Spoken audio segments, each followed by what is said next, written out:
Next example में आपसे पूछा गया है एल्डिहाइड और कीटोन के बारे में। आपसे पूछा गया है कि C4H8O से कितने एल्डिहाइड और कीटोन बनेंगे। तो सबसे पहले जैसा मैंने कहा, हम इसमें से एल्डिहाइड को अलग कर लेंगे। एल्डिहाइड अलग हो गया है, बाकी बचे इसमें 3 कार्बन और 3 कार्बन के रेडिकल के टोटल 2 स्ट्रक्चर बनते हैं। इसके बाद हम कीटोन को लिखेंगे और कीटोन में जैसे ही हमने C डबल बॉन्ड O को अलग किया 3 कार्बन बच गए। तो 3 कार्बन बच गए, तो अब हम बनाएंगे केसेस। यहां हमने लिखा 2 और 1। इसके अलावा और कोई केस नहीं बन सकता, क्योंकि अगर आप इसे शिफ्ट करेंगे तो सेम केस रिपीट हो जाएगा। तो मिथाइल में एक पॉसिबिलिटी, इथाइल में भी एक ही पॉसिबिलिटी है, इसीलिए हम कहते हैं कि इसमें टोटल ये एक ही स्ट्रक्चर आपके सामने बनेगा। तो इन दोनों को ऐड किया तो जो दिया हुआ क्वेश्चन है उसमें टोटल अगर एल्डिहाइड और कीटोन चाहिए तो वो मिलेंगे आपको 3। इसके बाद नेक्स्ट पार्ट है बेंजेनोइड स्ट्रक्चर का। याद रखिए, जो भी आपको ड्रॉ करना है वो क्लियरली क्वेश्चन में मेंशन होगा।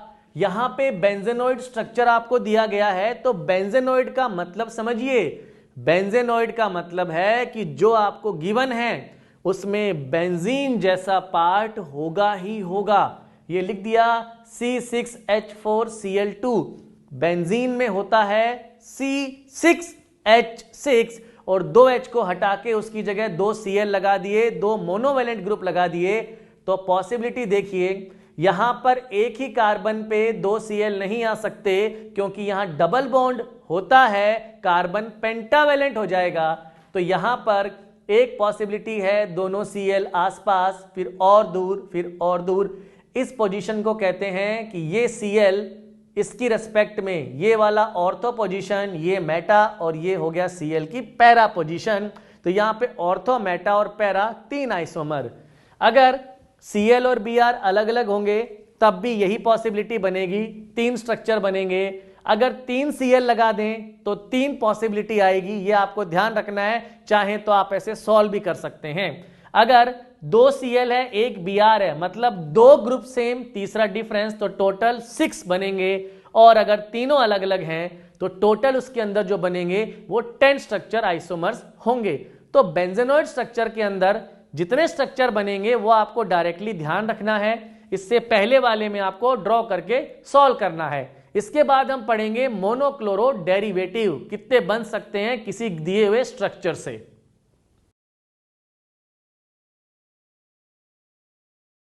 अब हम पढ़ेंगे कि number of monochloro derivative structures कैसे काउंट करते हैं या लिखा जाता है। पहले इस वर्ड को समझिए, monochloro derivative, mono bromo derivative, mono iodo derivative.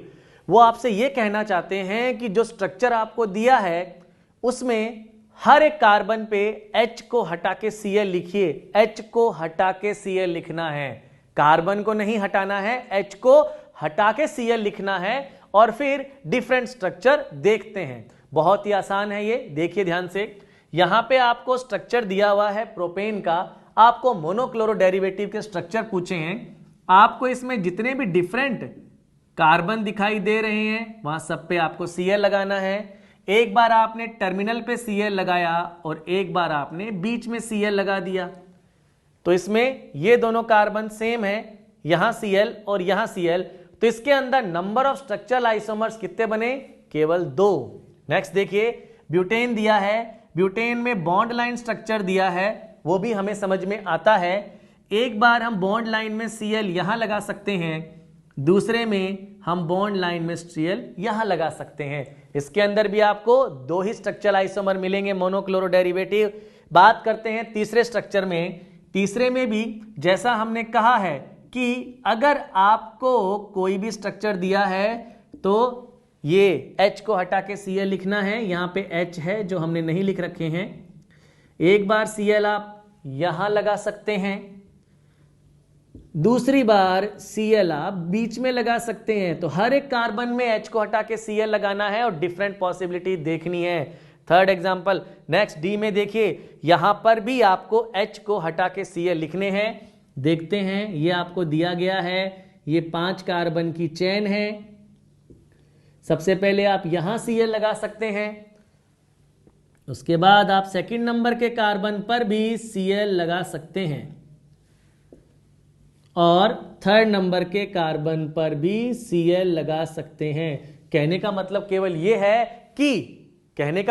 केवल यह है कि हर एक कार्बन पर H को हटा के आपको Cl लिखना है। नेक्स्ट एग्जांपल देखिए। नेक्स्ट में आपको जितने डिफरेंट कार्बन है सभी में H को हटाकर Cl लिखना है।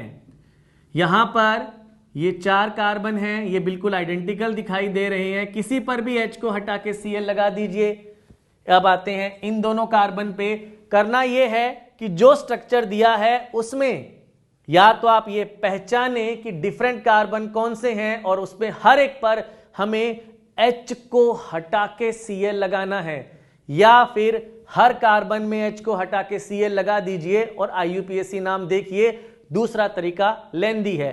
इसमें ये चारों कार्बन एक जैसे दिखाई दे रहे हैं और ये बीच वाले दोनों एक जैसे हैं, तो यहां पर भी हम कार्बन जो है H को हटा के Cl लगाएंगे।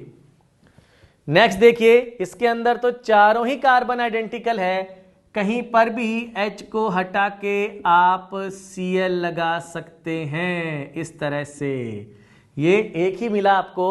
और बेंजीन में आप किसी भी H को हटाकर Cl लगा सकते हैं। हर एक कार्बन में H को हटा के कहीं भी Cl लगा दीजिए, हर बार आपको सेम स्ट्रक्चर मिलेगा।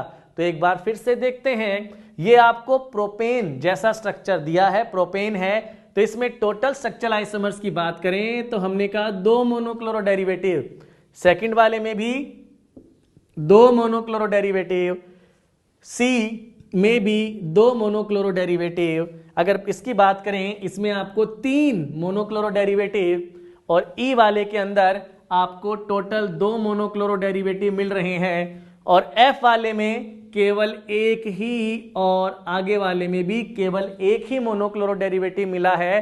तो जब भी कोई स्ट्रक्चर दिया हो और पूछा हो मोनोक्लोरो डेरिवेटिव बनाइए, तो आपको उस स्ट्रक्चर में हर एक कार्बन पर H को हटाना है और वहां Cl लिखना है।